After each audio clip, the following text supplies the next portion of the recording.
আজকের ক্লাসে আমরা মোস্ট ইম্পর্টেন্ট 30টা ইডিয়াম নিয়ে আলোচনা করব। তো এর আগে দেখো 130 পর্যন্ত আমরা অলরেডি করে ফেলেছি, আজকে 131 থেকে শুরু করব, ঠিক আছে? তো চলো ক্লাসটা শুরু করা যাক। তো ফার্স্ট কে বলছে দেখো, ফার্স্ট বলছে ইন এ পিকল। পিকল মানে হচ্ছে কি, পিকল মানে আচার, ক্লিয়ার? তো ইন এ পিকল একটা আচারের মধ্যে, মনে করো তুমি একজন মা তার সন্তানকে কি করেছে, কোনো একটা ফেস্টিভ্যাল, কোনো একটা অনুষ্ঠানে, বিয়ের অনুষ্ঠানে নিয়ে গেছে, এবং সেই বিয়ের অনুষ্ঠানে গিয়ে বাচ্চাটা এতটাই খাবার দাবার দেখে তার লোভ হয়েছে, ছোট মানুষ দেখে তার খেতে ইচ্ছা করছে, সে কী করেছে, একটা আচারের মধ্যে হাত ঢুকিয়ে দিয়েছে, বা মনে করো একটা আচারের বড় একটা হাঁড়ি আছে, তার মধ্যে সেই বাচ্চাটা পড়ে গেছে বা ঢেলে দিয়েছে, ঠিক আছে? এই যে সিচুয়েশনটা তৈরি হলো সমস্ত লোকজনের মধ্যে, তাহলে মার কি হবে, একটা অকওয়ার্ড ফিল হবে, এটা এম্বারেসিং সিচুয়েশন তৈরি হবে মার জন্যে, বা মার পক্ষে বিষয়টা কিন্তু খুবই এম্বারেসিং হবে, এবং একটা অকওয়ার্ড, একটা অদ্ভুত পরিস্থিতি তৈরি হবে সকলের সামনে, ঠিক আছে? বিচ্ছিরি অবস্থা। তাই বলছে ইন এ পিকল, আচারের মধ্যে পড়ে যাওয়া, তার মানে কি একটা embarrassing, in an embarrassing and awkward সিচুয়েশনের মধ্যে কিন্তু পড়ে যাওয়া, ক্লিয়ার? তাহলে বাচ্চা ছেলে আচারের গামলা ফেলে দিয়েছে, আচারের হাঁড়ি ফেলে দিয়েছে, বা আচারের মধ্যে পড়ে গেছে, তার মানে কি একটা এম্বারেসিং সিচুয়েশনের মধ্যে কিন্তু পড়েছে। তাহলে in an embarrassing and awkward situation, D is the correct answer. এবার যাবো নেক্সট কি বলছে দেখো, 132 132, হ্যাঁ 132 কি বলছে দেখো, 132 বলছে অ্যালাউ এ ফ্রি হ্যান্ড। মনে করো একজন ব্যক্তি কোনো একটা অফিসে কাজ করে, সে আর কি ম্যানেজার, মনে করো নির্দিষ্ট একজন ব্যক্তি, একটা অ্যালাউ মানে অনুমতি দেওয়া, আর ফ্রি হ্যান্ড মানে একটা স্বাধীন হাত, ঠিক আছে? তো যে ম্যানেজার কোনো একটা কোম্পানি, সেই ম্যানেজারকে মালিক বলছে আজ থেকে এই কোম্পানির সমস্ত দায়িত্ব তোমার হাত আমি বেঁধে রাখছি না, সমস্ত সিদ্ধান্ত, সমস্ত ডিসিশন তুমি নেবে, যেটা যেখানে ভালো লাগবে তুমি কিন্তু করতে পারো, তোমার হাত বাধা নেই, হাত পুরোপুরি খোলা। তাই বলছে অ্যালাউ, অনুমতি দেওয়া কাউকে, ফ্রি হ্যান্ড দেওয়া, তার মানে পুরো কমপ্লিট লিবার্টি দেওয়া, পুরোপুরি স্বাধীনতা দেওয়া কোনো কাজ করার জন্যে। তাহলে A is the correct answer. Allow a free hand is equal to complete liberty, সম্পূর্ণ স্বাধীনতা। নেক্সট গেট উইন্ড কি বলছে দেখো, গেট উইন্ড ভালো করে শুনবে। গেট মানে পাওয়া, উইন্ড মানে বাতাস। তো দেখো কোনো খবর বা কোনো নিউজ, কোনো রটনা কিন্তু আমাদের বাতাসের মধ্যে দিয়ে আমাদের কানে আসে। মনে করো দূরে কোনো এক জায়গায় কোনো একটা শব্দ হচ্ছে, সেটা গাড়ির আওয়াজ হোক বা যাই হোক, সেটা কিন্তু বাতাসের মধ্যে দিয়েই কিন্তু আমাদের কান পর্যন্ত এসে পৌঁছায়। তাই বলছে গেট উইন্ড, কোনো একটা খবর বাতাস পেলে, গেট মানে পাওয়া, উইন্ড মানে বাতাস তুমি পাচ্ছ, মানে বাতাসের মধ্যে দিয়ে কোনো খবর তুমি পাচ্ছ, এবং সেই খবরটা সম্পর্কে তুমি জানতে পারছো, তাই তো? তাহলে কাম টু নো, দেখো ছবিটা খেয়াল করো, তার কানে বাতাস এসে পৌঁছাচ্ছে, মানে কি নিউজ, খবর আসছে, বিভিন্ন ইনফরমেশন তার কানে আসছে, তাহলে সে সেই খবরগুলো সম্পর্কে জানতে পারছে। Come to know, get wind is equal to be come to know. এবার নেক্সট কি বলছে দেখো, নেক্সট বলছে 134 স্লিপ অফ। এটা একটা phrasal verb, appropriate phrasal verb. Slip off মানে কি, স্লিপ মানে বুঝতে পারছি আমরা, স্লিপ খেয়ে পড়ে যাওয়া, স্লিপ খাওয়া। স্লিপ অফ মানে কি, এটা অ্যাপ্রোপ্রিয়েট ফ্রেজাল ভার্ব, মানে লিভ, কোনো জায়গা থেকে কাউকে না জানিয়ে দ্রুত সেই জায়গা ত্যাগ করা। তাহলে স্লিপ অফ একটা ফ্রেজাল ভার্ব, যার মিনিং কি, কোনো জায়গা থেকে দ্রুত কিন্তু ত্যাগ করা, কাউকে কিছু না জানে। তাহলে leave quickly, C is the correct answer, leave quickly.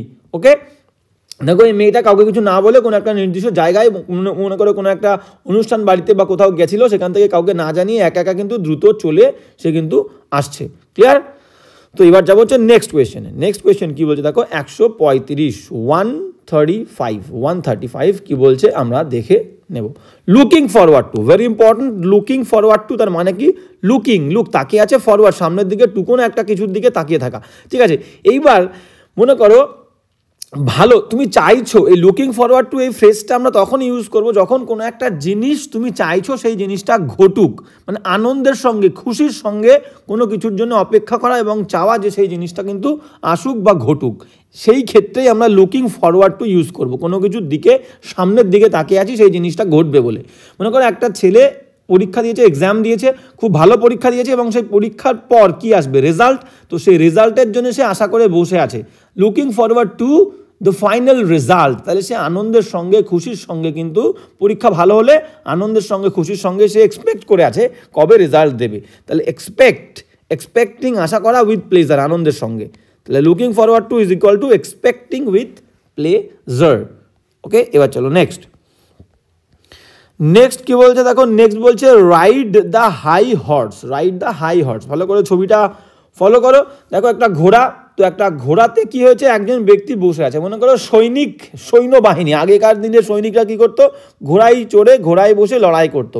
এবার অনেক সৈনিক, মনে করো অনেক সৈনিক রয়েছে, রাইড মানে চড়া, দ্য হাই হর্স মানে উঁচু ঘোড়াটা।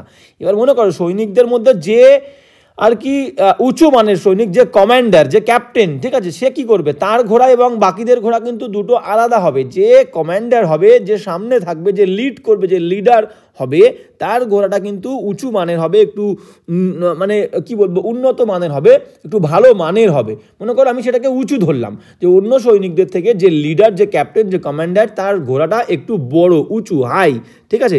তাহলে এই হাইনেসটা বা এই উঁচু ভাবটা কি করে, তার সুপিরিয়রিটি, অন্য সৈনিকদের থেকে তার পথটা যে সুপিরিয়র, সে বেশি উঁচু স্থানে আছে, এটা কিন্তু ডিফাইন করে। তাহলে রাইড দ্য হাই হর্স, উঁচু ঘোড়ায় চড়া, তার মানে সে অন্যদের থেকে superior. A is the correct answer, superior. Clear? এবার চলো নেক্সট। নেক্সট কি বলছে দেখো, র্যাক অ্যান্ড রুইন। দেখো র্যাক মানে হচ্ছে ধ্বংসাবশেষ, আর রুইন মানেও কিন্তু তোমার ধ্বংসাবশেষ।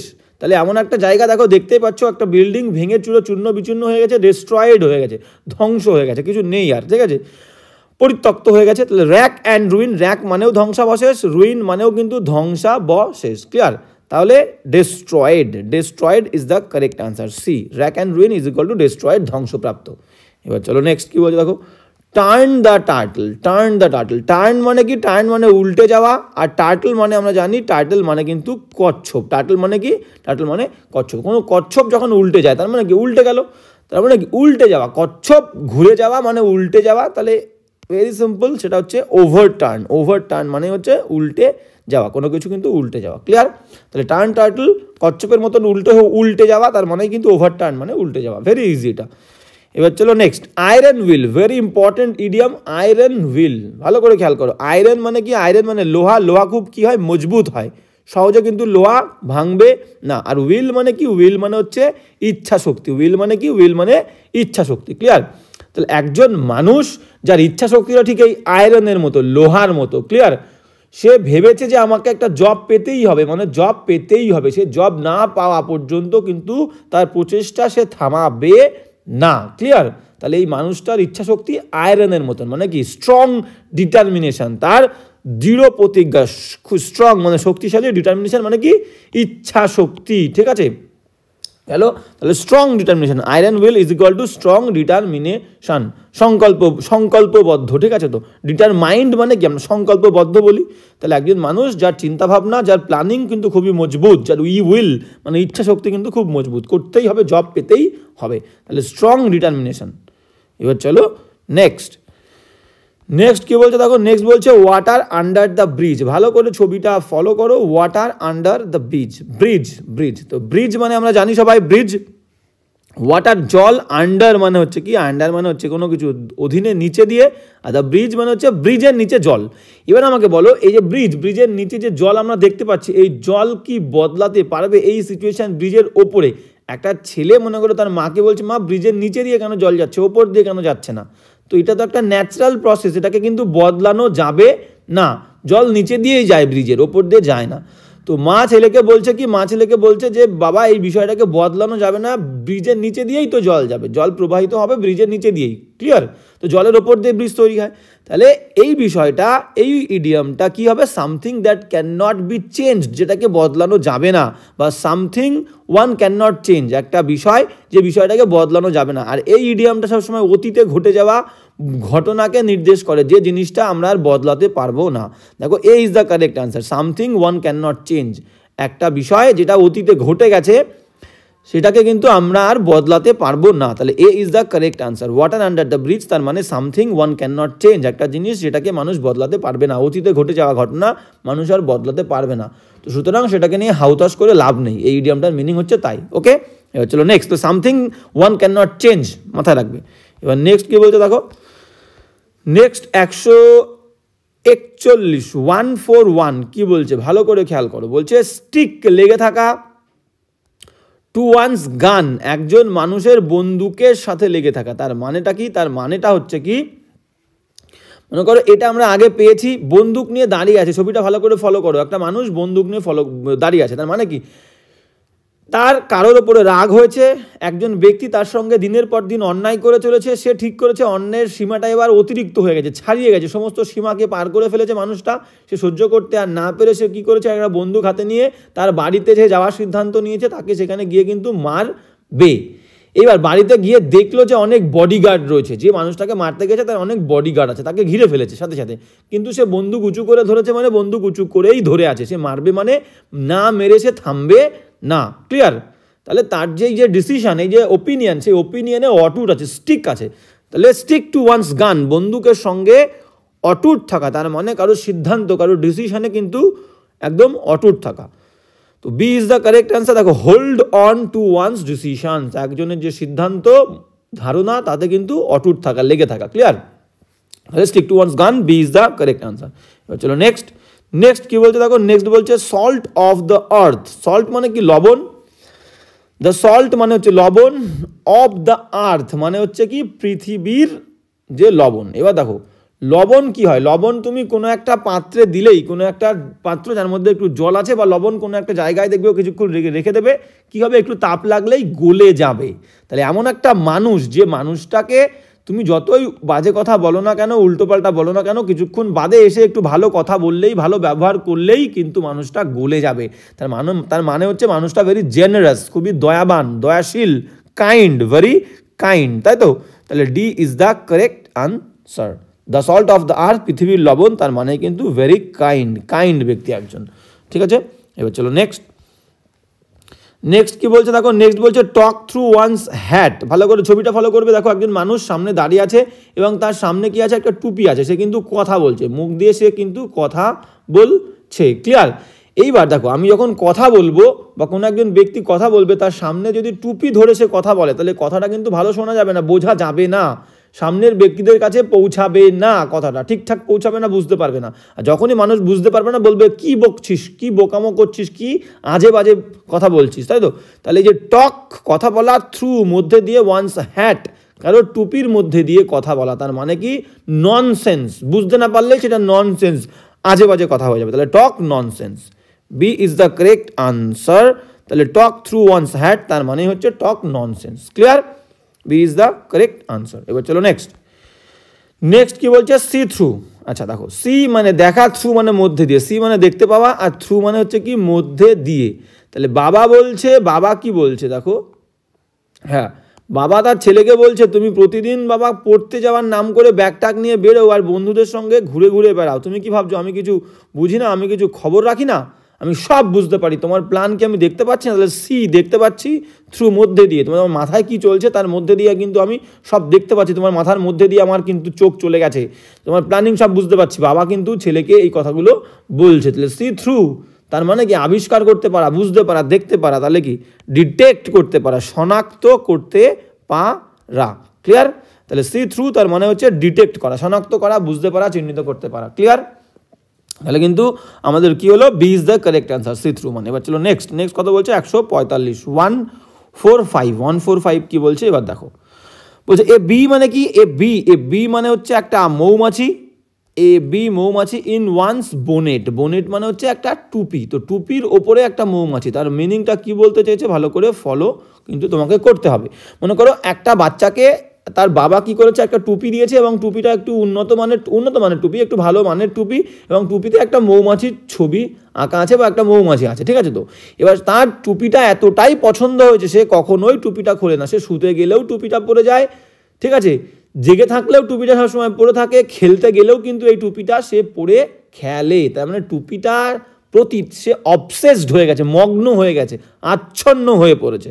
তাহলে এমন একজন ব্যক্তি, তার যে আইডিয়া, বিভিন্ন আইডিয়া হতে পারে, আইডিয়া বা ওপিনিয়ন, সেই ওপিনিয়ন বা ধারণাতে সে মগ্ন, সে সেই আইডিয়ার বাইরে বেরোতে পারে না। ক্লিয়ার? তাহলে অ্যান অবসেসড পারসন, একজন আচ্ছন্ন বা মগ্ন ব্যক্তি কোনো একটা ধারণা বা কোনো একটা বিশ্বাসে। ক্লিয়ার? তাহলে A be in once bonnet, একজনের টুপিতে কিন্তু মৌমাছি আছে, তার মানে সেই ব্যক্তিটা হচ্ছে অবসেসড ব্যক্তি, আচ্ছন্ন ব্যক্তি, মগ্ন ব্যক্তি কোনো একটা ধারণা বা কোনো একটা চিন্তায়। ঠিক আছে? তাহলে A be in once bonnet তার মানে একজন obsessed person, an obsessed person. Clear? A proud, আচ্ছা গেল, আচ্ছা প্রাউড না, পরেরটা হচ্ছে two carry the day, very important idiom, two carry the day. ভালো করে ক্যারি মানে হচ্ছে কি বহন করা, ক্যারি মানে বহন করা, আর দ্য ডে মানে কি, দ্য ডে মানে হচ্ছে দিন, দিনটা আমি বয়ে নিয়ে চলে যাব, তার মিনিংটা ভালো করে বোঝো। মনে করো কোনো একটা স্কুলে ফাইনাল স্পোর্টস হচ্ছে এবং ফাইনাল স্পোর্টসে একজন ছেলে তার বন্ধুকে বলছে, ভাই আজকের দিনটা কিন্তু আমার, আজকের স্পোর্টসের দিন, ফাইনাল স্পোর্টসের দিন, আজকের দিনটা আমার, আজকের দিনটা কিন্তু বয়ে আমি নিয়ে চলে যাব, দিনটা আজকে বয়ে নিয়ে চলে যাব। তার মানে কি, আজকে যে কন্টেস্ট হচ্ছে, আজকে যে কম্পিটিশন হচ্ছে, কম্পিটিশনে আমি সমস্ত ট্রফি দেখো জিতে আমি নিয়ে চলে যাব, মানে আজকের দিনে সমস্ত কন্টেস্টগুলো আমি জিতবো, সমস্ত পুরস্কার আমি বাড়িতে নিয়ে যাব। ক্লিয়ার? তাহলে টু ক্যারি দ্য ডে তার মানে to win a contest, to win a contest. Clear? তাহলে to carry the day is equal to C, to win a contest, contest জেতা, কোনো প্রতিযোগিতা জেতা। এবার নেক্সট চলো, নেক্সট কি বলছে দেখো, স্ট্যান্ড বাই, ভালো করে ফলো করো, স্ট্যান্ড বাই। স্ট্যান্ড বাই একটা অ্যাপ্রোপ্রিয়েট ফ্রেজাল ভার্ব। স্ট্যান্ড মানে হচ্ছে কি, স্ট্যান্ড মানে হচ্ছে দাঁড়িয়ে থাকা, স্ট্যান্ড মানে কি, স্ট্যান্ড মানে হচ্ছে দাঁড়িয়ে থাকা। আর বাই যদি আমরা ধরি, বাই মানে হচ্ছে কি, বাই মানে হচ্ছে পাশে, তাহলে কারোর পাশে দাঁড়িয়ে থাকা, মানে কেউ বিপদে পড়লে তাকে ছেড়ে দিয়ে চলে না আসা। ক্লিয়ার? আর যার পাশে দাঁড়িয়ে থাকবে যে ব্যক্তিটা, সে কি করবে, সে সাপোর্ট করবে বিপদের মধ্যে তাকে, তার বন্ধুকে কিন্তু সে সাপোর্ট করবে। ক্লিয়ার? তাহলে স্ট্যান্ড বাই, মনে করো দেখো একটা ব্যক্তি কান্না করছে, একজন মেয়ে কান্না করছে এবং তার পাশে তার হাত ধরে দাঁড়িয়ে আছে তার বন্ধু হোক, তার ভাই হোক, তার দাদা হোক, তার বাবা হোক, যাই হোক। তাহলে এই যে বিপদের সময় পাশে থাকা, একেই বলে স্ট্যান্ড, দাঁড়িয়ে থাকা, বাই পাশে, তার মানে সাপোর্ট করা। Stand by is equal to phrasal ভার্বের মিনিং কি, সাপোর্ট করা। B is the correct answer, stand by. এবার চলো পরে চলো, এ ম্যান অফ স্ট্র, ভালো করে ছবিটা ফলো করো, এ ম্যান অফ স্ট্র, একজন মানুষ। স্ট্র, স্ট্র মানে কি, খড়কুটো দিয়ে বানানো একটা মানুষ। তার মানে কি, দেখো আমরা মাঠে সাধারণত কাকতাড়ুয়া দেখে থাকি, তো কাকতাড়ুয়া আমরা কিভাবে এরকমভাবে বানাই, খড়কুটোর বানাই, যার কিন্তু কোনো ইম্পর্টেন্স নেই, তাকে এবার সাপোর্ট দিয়ে রাখতে হয়, মানে সে এতটাই দুর্বল, সে নিজে দাঁড়াতে পারে না, তাকে কিন্তু সাপোর্ট, দেখো ভালো করে, যে নিচে সাপোর্ট রয়েছে, সাপোর্ট দিয়ে কিন্তু তাকে দাঁড় করিয়ে রাখতে হয়, তার কোনো গুরুত্ব নেই, ভূমিকা নেই, সে খুবই কিন্তু দুর্বল। তাহলে একজন ব্যক্তি যে খুবই দুর্বল, যার কোনো গুরুত্ব নেই। ঠিক আছে? তো তাহলে a weak man without substance, যার কোনো ইম্পর্টেন্স নেই, একজন ব্যক্তি যার কোনো কিন্তু ইম্পর্টেন্স তুমি খুঁজে পাবে না। তাহলে a weak man without substance, a is the কিন্তু correct answer. A man of straw খড়কুটো দিয়ে তৈরি করা মানুষ, তার মানে খুবই দুর্বল মানুষ, যার কোনো গুরুত্ব নেই। ঠিক আছে? এবার যাবো নেক্সট কি বলছে দেখো, নেক্সট বলছে স্পিক অ্যান্ড স্প্যান, ভালো করে দেখো, স্পিক অ্যান্ড স্প্যান। এই স্পিক মানে হচ্ছে ঝকঝকে, পরিষ্কার পরিচ্ছন্ন, তাকে বলবো স্পিক। ঠিক আছে? পরিষ্কার পরিচ্ছন্ন। স্প্যান মানে কি, স্প্যান মানে হচ্ছে একটা পরিসর, একটা বিস্তার, কোনো একটা জায়গা, যে জায়গাটা কিন্তু খুবই স্পিক মানে পরিষ্কার পরিচ্ছন্ন, তার মানেই হচ্ছে স্পিক অ্যান্ড স্প্যান একসঙ্গে যখন আমরা ইউজ করবো, এর মানে হবে খুবই পরিষ্কার পরিচ্ছন্ন, ঝকঝকে, চকচকে। দেখো একটা ফ্লোরের ছবি আঁকা আছে, ফ্লোরটা দেখো এতটাই চকচকে, পুরো চকচক করছে, শাইন করছে। ঠিক আছে? তো শাইনি ফ্লোরটা, তাহলে পরিষ্কার পরিচ্ছন্ন, টিডি ইজ দ্য কারেক্ট আনসার। তাহলে স্পিক অ্যান্ড স্প্যান এর মানে হচ্ছে টিডি, মানে পরিষ্কার পরিচ্ছন্ন, শৃঙ্খলাবদ্ধ কোনো একটা জিনিসকে আমরা বলবো টিডি। ক্লিয়ার? তাহলে স্পিক অ্যান্ড স্প্যান তার মানে হচ্ছে টিডি। ক্লিয়ার? নিট অ্যান্ড ক্লিনও বলতে পারি আমরা, neat and clean, NEAT, neat and clean. ঠিক আছে? যখন যেটা অপশনে থাকবে আমরা সেটা নেব, speak and span, neat and clean বা টিডি, যে কোনো একটা থাকবে। চলো নেক্সট কি বলছে দেখো, চেঞ্জ কালার্স। এই যে একজন ব্যক্তির ছবি আমরা দেখতে পাচ্ছি, এই ব্যক্তিটা প্রতিদিন কি করে, খুবই হাসি খুশি থাকে, বন্ধুরা দেখে, আজকে তাকে দেখে বন্ধুরা বলছে, কিরে বন্ধু, প্রত্যেকদিন তোর মুখে হাসি থাকে, আজকে তোর মুখে হাসি নেই কেন, তুই এত দুঃখিত কেন, তোর মুখটা বিবর্ণ লাগছে, মুখের কালারটা চেঞ্জ লাগছে, প্রতিদিনের কালার কিন্তু তোর মুখে নেই। তাহলে চেঞ্জ কালার্স মানে কালার বদলানো, রং বদলানো, তার মানে কি, তার মানে তাকে বিবর্ণ লাগছে, দুঃখিত লাগছে, তাহলে পেল লাগছে, পেল। ঠিক আছে? অপশান কোথায় আছে দেখো, প্রত্যেক দিনের মতো মুখটা লাগছে না, তাহলে অপশান দেখো, option D is the correct answer. Turn পেল মানে বিবর্ণ হয়ে যাওয়া। ঠিক আছে? প্রতিদিনের মতো লাগছে না, দুঃখিত লাগছে, তার মানে চেঞ্জ কালার্স, তার মানে টার্ন পেল। Clear? D is the correct answer. Okay, D is the correct answer. এবার চলো নেক্সট কি বলছে দেখো, 151 করছি আমরা। 151 কি বলছে দেখো, 151 বলছে এ বুল মানে কি, এ বুল মানে হচ্ছে আমি জানি একটা ষাঁড়, এ বুল মানে ষাঁড়, ইন এ চাইনা শপ। দেখো চাইনা শপ, চাইনার দোকান, আমরা জানি চাইনিজ জিনিসপত্র একটু ব্রিটেল হয়, ভঙ্গুর হয়। ঠিক আছে? তো সেই সমস্ত যে সমস্ত চায়নার দোকানে যদি একটা ষাঁড় ঢুকে পড়ে তাহলে কী করবে, ভেঙে চুরে তছনছ করে দেবে। তো এখানে ষাঁড়ের সঙ্গে একটা মানুষের তুলনা করছি যে একটা চাইনিজ দোকানে কাজ করে। তো সেই মানুষটাকে চাইনিজ দোকানে কাজ করতে গেলে কিন্তু অনেক অভিজ্ঞ হতে হবে, অনেক এক্সপিরিয়েন্স হতে হবে, চলাফেরা ঠিকঠাক করে করতে হবে। একটু উল্টোপাল্টা নড়াচড়া করলে, হাত এদিক ওদিক হলেই কিন্তু জিনিসপত্র পড়ে ভেঙে যাবে। দেখো সব কিছু ভেঙে চূর্ণ বিচূর্ণ হয়ে গেছে। তাহলে একজন মানুষ যাকে বুলের সঙ্গে ষাঁড়ের সঙ্গে তুলনা করছি, সে দোকানে কাজ করছে এবং সব কিছু ভেঙে চুরে দিচ্ছে। তার মানে কি, সে হচ্ছে অদ্ভুত একজন ব্যক্তি, ইনএক্সপিরিয়েন্সড বলতে পারি, বা ক্লামজি। ক্লামজি মানে উদ্ভট, ক্যাবলা, যে এখনো কাজবাজ শেখেনি। ঠিক আছে, তাহলে ট্যাক্টফুল নয়। দেখো বিদাগে বলেছে ট্যাক্টফুল। ট্যাক্টফুল মানে চালাক। চালাক হলে কি হবে, কাজ করতে পারবে। তাহলে ক্লামজি মানে উদ্ভট ব্যক্তি, হাবাগোবা, বোকা। ঠিক আছে, তাহলে ক্লামজি, একটা ক্লামজি পারসন বা ইনএক্সপিরিয়েন্স, যখন যেটা থাকবে সেটা কিন্তু আমরা নেব। ওকে, তাহলে clumsy is the correct answer. এ বলি না চাইনা সব is equal to a clumsy person. Next চলো, কাজে অভিজ্ঞ নয়। Leaps and bounds, very important idiom. Leaps, leaps মানে কি, লিপস মানে হচ্ছে কি, লিপস মানে হচ্ছে লাভ দেওয়া। লিপস মানে কি, লিপস মানে হচ্ছে লাভ দেওয়া। ক্লিয়ার। বাউন্ডস, বাউন্ডস মানে কি, বাউন্ডস মানে কিন্তু তোমার, বাউন্ডস মানে হচ্ছে লাভ দেওয়া। লাভ দিয়ে দিয়ে চলা, আমরা লাভ দিয়ে দিয়ে চললে মনে করো একটা নির্দিষ্ট প্লেস, এই প্লেস থেকে লাভ দিয়ে আমি এখানে যাচ্ছি, যেমন বানর লাভ দেয়, তাই তো? তার মানে কি, সে কিন্তু দ্রুত এক জায়গা থেকে আর এক জায়গায় চলে যাচ্ছে। যে ব্যক্তিটা হেঁটে হেঁটে যাচ্ছে, তার থেকে কিন্তু লাভ দিলে অনেক দ্রুত আগে যাওয়া যাবে। তাহলে লিপস মানেও লাভ দেওয়া, বাউন্ডস মানেও লাভ দেওয়া। তাহলে লাভ দিয়ে দিয়ে চলছে মানে কি, দ্রুত তার সাথে যাচ্ছে। তাহলে র্যাপিডলি, মনে করো কোনো একটা বনে আগুন লেগেছে, তাহলে বনে আগুন লাগলে কি অবস্থা হবে বুঝতে পারছো? দেখো ছবিটা দেখলে বুঝতে পারছো, দ্রুততার সঙ্গে আগুনটা কিন্তু বনে ছড়িয়ে যাবে। তাহলে লিপস অ্যান্ড বাউন্ডস, লাফিয়ে লাফিয়ে চলা, তার মানে কি র্যাপিডলি, দ্রুততার সাথে, দ্রুততার সাথে। A is the correct answer, leaps and bound. চলো নেক্সট, নেক্সট কি বলছে দেখো, নেক্সট বলছে ওয়াইড অফ দ্য মার্ক। ভালো করে ছবিটা ফলো করো, ব্যাপারটা কিন্তু ক্লিয়ার হয়ে যাবে। ওয়াইড মানে হচ্ছে কি, বিস্তৃত, অনেকটা জুড়ে, দূরে। মনে করো ওয়াইড মানে আমি মনে করলাম বড় বা দূরে। Of the mark, of the mark, ভালো করে খেয়াল করো। অফ মানে হচ্ছে দূরে, দ্য মার্ক মানে যেখানে মার্ক করা আছে তার মার্ক থেকে অনেকটা দূরে।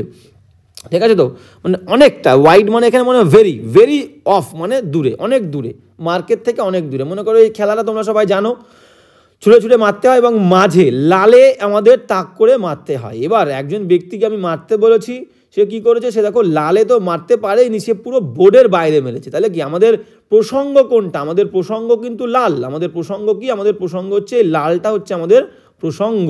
কিন্তু লালে মারতে না পেরে সে বাইরে মেরেছে, মানে পুরোপুরি টোটালি প্রসঙ্গের বাইরে, মানে রেলিভেন্ট নয়, ব্যাপারটা রেলিভেন্ট নয়, ইরেলিভেন্ট। তাহলে wide of the mark, market থেকে অনেকটা দূরে, তার মানে কি ইরেলিভেন্ট, আমাদের প্রসঙ্গের অনেক বাইরে। এই is the correct answer. Wide of the mark is equal two irrelevant, অপ্রাসঙ্গিক। এবার যাবো নেক্সট, 154 কি বলছে দেখো, ভালো করে ফলো করো। 154 কি বলছে, পাস। পাস মানে পাস করে দেওয়া, পাস মানে হচ্ছে পাস করে দেওয়া। ক্লিয়ার। দ্য বাক, বাক মানে মনে করো হরিণের মাংস বা কোনো একটা পশুর মাংস। ঠিক আছে, ক্লিয়ার।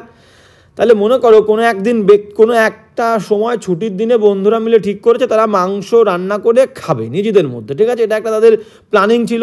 এবার সেই নির্দিষ্ট ছুটির দিনে তারা প্ল্যানিং অনুযায়ী সব কিছু করেছে এবং তারা ঠিক করেছে সমস্ত কাজবাজগুলো ইকুয়ালি ডিভাইড করে নেবে নিজেদের মধ্যে। কেউ মাংস কিনে আনবে, কেউ পরিষ্কার করবে, কেউ রান্না করবে, কেউ মশলা মাখাবে। ঠিক আছে, তো প্রত্যেকের ঘাড়ে নির্দিষ্ট দায়িত্ব আছে। এবার যখনই একজন বন্ধু তার মধ্যে এমন আছে, সে খুবই অলস করে কাজ করতে চায় না, তো তার ঘাড়ে যখন মাংস ধোয়ার দায়িত্ব এসছে, সে কী করলো, প্যাকেটটা নিজে না করে তার আর একটা বন্ধুকে পাস করে দিল। ক্লিয়ার, তার বন্ধুকে কিন্তু সে পাস করে দিল। এবার বিষয়টা কি, বিষয়টা এই যে বিষয়টা সে করলো, সে কিন্তু দায়িত্ব এড়ালো, রেসপন্সিবিলিটি সে কিন্তু এড়িয়ে গেল। দেখো, refuse to accept the responsibility, দায়িত্ব গ্রহণ করতে না চাওয়া, রিফিউজ করা, প্রত্যাখ্যান করা। B is the correct answer. Pass the buck, মাংসের থলেটা পাস করে দেওয়া, তার মানে কি রিফিউজ করা, প্রত্যাখ্যান করা, দায়িত্ব পালন করতে অস্বীকার করা। Clear, B is the correct answer. Refuse to accept the responsibility. এবার চলো নেক্সট, নেক্সট কি বলছে দেখো, নেক্সট বলছে 155, একদম দেখবো আমরা, ভেরি ইম্পর্টেন্ট। ছবিটা সবসময় ভালো করে ফলো করবে, তাহলে কিন্তু তোমাদের মাথায় বেশি থাকবে। ওকে, বলছে টু লুজ, হারিয়ে ফেলা, গ্রাউন্ড, গ্রাউন্ডটা হারিয়ে ফেলা, তার মানে কি গ্রাউন্ড হারিয়ে ফেলা তার মানে হচ্ছে কি, মনে করো একজন নেতা, সে খুবই জনপ্রিয় একজন নেতা, কিন্তু ভোটে জেতার পরে 5 বছরে এত বাজে কাজ করেছে, এত মানুষের উপরে অন্যায় করেছে, মানুষকে অত্যাচার করেছে, নিজের পকেট বড় করেছে, মানুষজন তাকে আর পছন্দ করছে না। তো নেক্সট ভোটের আগে যখন একটা জনসভা হচ্ছে, জনসভায় আর কোনো লোক নেই 2-3 জন ছাড়া, তাহলে সে তার গ্রাউন্ড মানে মাটি ভিতটা কিন্তু সে লুজ করে ফেলেছে, সে আর জনপ্রিয় নেই, মানুষের কাছে অ্যাকসেপ্টেবল নয়। তাহলে to become less popular, to lose the ground তার মানে হচ্ছে টু বিকাম লেস পপুলার বা বিকাম লেস অ্যাকসেপ্টেবল, যেটা যখন থাকবে নেব। দেখো বিকাম লেস অ্যাকসেপ্টেবল, ঠিক আছে, অ্যাকসেপ্টেবল মানুষ কম গ্রহণযোগ্য হয়ে যাওয়া, মানুষ তাকে গ্রহণ করতে পারছে না। ক্লিয়ার? তাহলে টু লুজ গ্রাউন্ডটা হারিয়ে ফেলা তার মানে বিকাম লেস অ্যাকসেপ্টেবল, মানুষ পছন্দ করতে পারছে না। দেখো মিটিংয়ে 2-3 জন 4 জন বসে আছে। ক্লিয়ার? এবার চলো নেক্সট কি বলছে দেখো, ফাইন্ডিং সাপোর্ট, আচ্ছা ফাইন্ডিং সাপোর্ট নয়, sweep under the carpet is the next idiom. তো নেক্সট ইডিয়াম কি বলছে দেখো, বলছে সুইপ মানে কি, সুইপ মানে আমরা জানি সবাই, সুইপ মানে হচ্ছে ঝাড় দেওয়া, আন্ডার মানে হচ্ছে নিচে, আর কিসের নিচে ঝাড় দিয়ে রাখছি আমরা, দ্য কার্পেট, মেঝের ওপরে যে কার্পেটটা পাতা আছে সেই কার্পেটের মধ্যে আমরা ঝাড় দিয়ে রাখছি কোনো কিছু।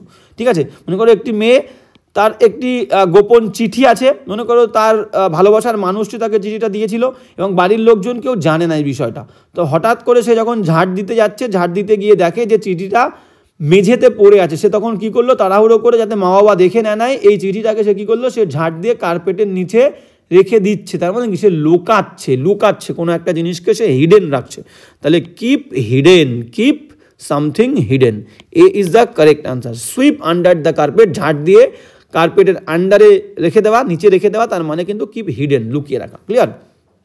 এ ইজ দ্য কারেক্ট আনসার। এবার চলো নেক্সট 157 কি বলছে, ভালো করে ফলো করো। দেখো বলছে out of this world, out of মানে বাইরে, অফ দিস ওয়ার্ল্ড মানে এই পৃথিবীর বাইরের কোনো কিছু। ঠিক আছে, তো মনে করো একটি মেয়ে কলেজে এসছে এবং মেয়েটিকে দেখতে এতটাই সুন্দর, সমস্ত মানুষজনদের, সমস্ত ছেলেদের চোখ কিন্তু সেই মেয়েটার দিকে, এবং দেখে তাদের মনে হচ্ছে এই মেয়েটা যেন আউট অফ দ্য ওয়ার্ল্ড, এই পৃথিবীর মানুষ নয়, এই পৃথিবী থেকে সে আসেনি, সে এতটাই অপূর্ব সুন্দরী।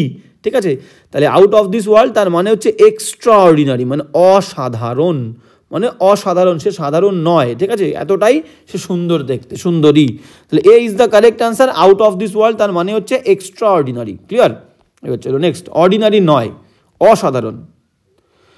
তো কি বলছে, টেক ওয়ান্স হ্যাট অফ। দেখো take one's hat off, take off মানে খুলে ফেলা, ওয়ান্স হ্যাট মানে টেক অফ, আমরা জানি appropriate phrasal verb, take off মানে খুলে ফেলা, আর ওয়ান্স হ্যাট তার মানে কি একজনের টুপি খুলে ফেলা। ক্লিয়ার? তাহলে একজনের টুপি খুলে ফেলা, এটা নাকি বাইরে, তো ফরেন কান্ট্রিতে এটা একটা রীতি আছে, কোনো একটা মানুষের কাজ দেখে সন্তুষ্ট হলে তার মাথার টুপিটা খুলে নিচু করে তাকে সম্মান জানানো হয়, অ্যাডমায়ার করা হয়, প্রশংসা করা হয়, এটা একটা রীতি, নর্ম। ঠিক আছে, এটা একটা প্রথা, NORM, এটা একটা নর্ম, বিদেশের বাইরের একটা প্রথা। তার বলছে to take one's hat off, একজনের টুপি খুলে ফেলা, তার মানে কি কারোর সম্পাদনায়, কারোর পারফরমেন্সে, কারোর কাজে খুশি হয়ে তাকে অ্যাডমায়ার করছে, প্রশংসা করছে। C is the correct answer, to admire. Clear? তাহলে to take one's hat off, কারোর টুপি খুলে ফেলা, তার মানে তাকে অ্যাডমায়ার করা, প্রশংসা করা। ক্লিয়ার? এবার চলো নেক্সট 159 কি বলছে দেখো, 159, আচ্ছা ছবিটা ভালো করে ফলো করো। হ্যাঁ 159 কি বলছে দেখো, 159 বলছে যে এভরি ডার্ক ক্লাউড, প্রত্যেকটা কালো মেঘের হ্যাজ থাকে এ সিলভার লাইনিং, একটা সিলভার রূপালী রেখা থাকে। মনে করো এটা সুন্দর একটা কালো মেঘ, ঠিক আছে, আচ্ছা কালো মেঘ অসাধারণ সুন্দর হয় না, কারণ বিপর্যয় ডেকে আনে। তো কালো মেঘের সঙ্গে একটা প্রবলেমের তুলনা করছে, বাজে পরিস্থিতির তুলনা করছি। কেন বাজে পরিস্থিতি? মেঘ করলেই আমাদের ঝড় বৃষ্টি হবে, তো সেই কারণে আমরা মেঘকে বাজে পরিস্থিতির সঙ্গে তুলনা করছি, ট্রাবলের সঙ্গে তুলনা করছি, একটা ডেঞ্জারাস সিচুয়েশনের সঙ্গে তুলনা করছি, বাজে পরিস্থিতি। ক্লিয়ার? তো দেখবে যখন এই বৃষ্টি হয়, আকাশে বিদ্যুৎ চমকায়, দেখবে এই মেঘের মধ্যে দিয়ে দেখবে একটা বিদ্যুতের আর কি ঝলক আমরা দেখতে পাই, একটা রূপালী রেখা জেগে ওঠে যখনই বজ্র বিদ্যুৎ আর কি বজ্রপাত হয় বা বিদ্যুৎ চমকায়, আকাশে দেখতে পারবো একটা রূপালী রেখা কিন্তু দেখা যায়। তার মানে কি, তাহলে চারিদিকে অবস্থা খারাপ, বৃষ্টি হচ্ছে, মেঘ ডাকছে, বিশাল বজ্রপাত হচ্ছে, তার মধ্যে রূপালী রেখা দেখা যাচ্ছে। মানে কি, এটা তোমাকে আভাস দিচ্ছে একটু পরেই কিন্তু এই বাজে পরিস্থিতি কেটে যাবে, ভালো সময় আসবে, আকাশ পরিষ্কার হয়ে যাবে। তার মানে প্রত্যেকটা বাজে পরিস্থিতির মধ্যে ওই রূপালী রেখাটা একটা আশার মতো কিন্তু বাজে পরিস্থিতির মধ্যে একটা ভালো দিক থাকে, সমস্ত বাজে পরিস্থিতির মধ্যে একটা ভালো পজিটিভ কিছু থাকে, এটাই বলতে চেয়েছে এই ইডিয়ামের মধ্যে। এভরি আনপ্লেজেন্ট সিচুয়েশান, দেখো বিটা ভালো করো, every unpleasant situation has a positive side, প্রত্যেকটা বাজে পরিস্থিতির একটা ভালো দিক থাকে, পজিটিভ সাইড থাকে, ক্লিয়ার? এটারই এক্সাক্ট মিনিং। তাহলে every dark cloud has a silver lining is equal to every unpleasant situation, অমনোরম পরিস্থিতি হ্যাজ থাকে এ পজিটিভ সাইড, একটা পজিটিভ দিক। এবার যাব নেক্সট 160 কি বলছে দেখো, আজকে লাস্ট ইডিয়াম আমাদের। হ্যাঁ 160 বলছে কি লুক ইনটু, এটা অ্যাপ্রোপ্রিয়েট একটা ফ্রেজাল ভার্ব। লুক ইনটু মানে হচ্ছে ইনভেস্টিগেট করা, তদন্ত করা। লুক ইনটু, লুক তাকানো, ইনটু মানে হচ্ছে ভেতরে, কোনো কিছুর ভেতরে তাকানো। মনে করো একটা পুলিশ, তার হাতে দায়িত্ব পড়েছে কোনো একটা মার্ডারের যে কেস, সেই কেসকে সে ভালো করে দেখবে, আসামিকে ধরবে। এবার সে স্পটে গেছে, স্পটে গিয়ে দেখছে, সেই কারণে সে যাচাই করে দেখছে যে বিষয়টা কি, পরিষ্কার? তাহলে এই যে বিষয়টা সে দেখছে, খুঁটিয়ে দেখছে, তার মানে কি সে ইনভেস্টিগেট করছে, ভেতরে গিয়ে দেখছে। তাহলে লুক ইনটু তার মানে হচ্ছে ইনভেস্টিগেট করা, ইনভেস্টিগেট টু ইনভেস্টিগেট, ক্লিয়ার? তাহলে look into is equal to investigate. তো 30টা ইডিয়াম হয়ে গেল। তো আবারও বলবো ক্লাসটা তোমাদের কেমন লাগলো অবশ্যই জানাবে। আর তোমরা যেমনটা বলেছিলে যে পিডিএফের ব্যাপারে আমি চেষ্টা করছি পিডিএফ তোমাদের দেবো, আর তোমাদের হয়তো খারাপ লাগবে প্রতিদিন আমি এক কথা বলছি, কিন্তু আমি চেষ্টা করছি আমাদের পিডিএফটা দেওয়ার। ক্লাসটা কেমন লাগছে অবশ্যই কিন্তু আমাকে জানাতে ভুলো না। তো দেখা হচ্ছে নেক্সট ক্লাসে।